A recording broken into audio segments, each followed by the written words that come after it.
রাত্রিবেলা 4টে বাজছিল। সুন্দর বনের সুন্দর পাহাড় দিয়ে একটা বাস দ্রুত গতিতে চলে যাচ্ছিল। সেই বাসের ভেতরে অনেকগুলো যাত্রী ছিল।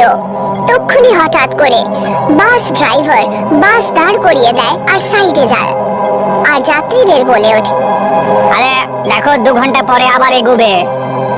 ড্রাইভারের কথা শুনে রিতেশ নামের একটা যাত্রী ঘাবড়িয়ে বলে ওঠে, এসব কি বলছেন ড্রাইভার কাকু? 5 মিনিট আমরা সবাই সুন্দরবনে পৌঁছে যাব, বাসটাকে থামালেন কেন আপনারা? তাও আবার এরকম ঘন জঙ্গলের মাঝামাঝি। দেখো আমাদের এতেই ভালো হবে, বুঝতে পেরেছো? সুন্দরবনে যাওয়ার রাস্তাটা একটা টানেল ধরে যায়, বুঝলে? আরে এসব কি বলছো তুমি? পাহাড়ি এলাকাতে তো সবসময় টানেল থাকে, তাই না? তাহলে ওই টানেল দিয়ে না গিয়ে বাসটা থামালেন কেন আপনি? আরে দাদা, ওই টানেলটা হলো ভুতুড়ে টানেল। অনেক যাত্রী ওখানে মারা গেছে, অসংখ্য যাত্রী ওই অন্ধকারে হারিয়ে গেছে, বুঝেছো তুমি? যাদের আজ পর্যন্ত খুঁজে পাওয়া যায় না। আর যে কজনকে আবার পাওয়াও গেছে তাদের অবস্থা খুবই খারাপ ছিল। কারোর মাথা উধাও হয়ে থাকে, কারোর হাত পা উধাও হয়ে থাকে, আবার কখনো কখনো কারোর কঙ্কাল।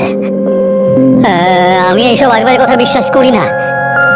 আরে আরে আজেবাজে কথা নয় বাবু, সব সত্যি কথা। কিন্তু তোমরা শহরের লোকেরা কেন যে এইসব কথায় বিশ্বাস করো না কে জানে। তক্ষুনি সেই সমস্ত এলাকাটা একটা ভয়ঙ্কর আওয়াজে কেঁপে ওঠে। সমস্ত যাত্রীদের চেহারায় ভয়ের ছায়া দেখতে পাওয়া যায়।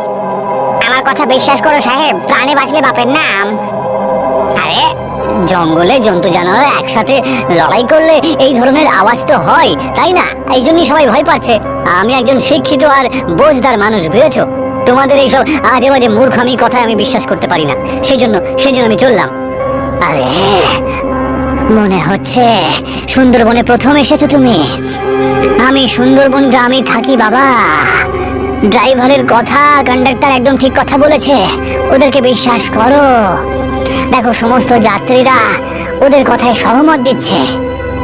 সবাই তো ভুল হতে পারে না বাবা।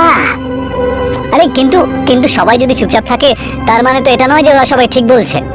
এনিওয়ে, আপনি বয়স্ক মানুষ আর আমি বয়স্ক মানুষের সম্মান করি, সেই জন্য আমি এই জায়গায় 2 ঘন্টা কাটাতে পারবো না।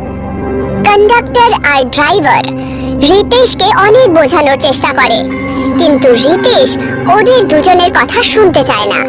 সে নিজের ব্যাগ কাঁধে টেনে হেঁটে হেঁটেই বেরিয়ে পড়ে। রিতেশের কাছে একটা ছোট্ট টর্চও ছিল, যেটা সে সব সময় নিজের কাছেই রাখতো। কিন্তু সে কিছু দূর হেঁটেছিল যে তক্ষুনি সে কারোর ফুসফুসানোর আওয়াজ শুনতে পায়। কে এখানে? আচ্ছা, এখানে কি আর কেউ রয়েছে? কিন্তু রিতেশের আওয়াজ টানেলেই চলে যায়। টানেলে তাকে ছাড়া আর কেউ উপস্থিত ছিল না।